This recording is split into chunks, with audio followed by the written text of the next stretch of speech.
en fait, les données, on commence à stocker au début, on commençait à travailler sur ces documents dans le cloud et faire de la cohésion dans le cloud. Puis après, on commençait, à faire de la visio, puis à faire du chat, puis à stocker ces données en ligne, puis à mettre ses mails et en fait, on se rend compte que, beh, toutes les données, elles se retrouvent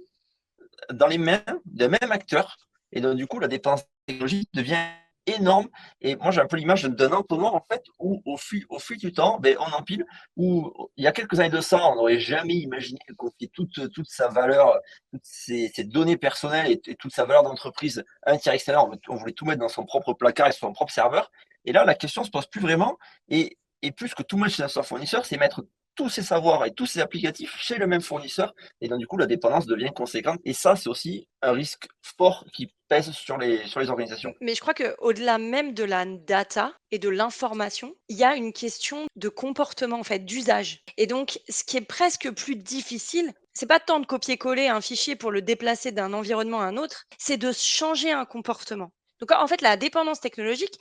elle est non seulement enfin, la dépendance est non seulement technologique, mais elle est aussi, qui est une dépendance presque de comportement, d'habitude. Mmh.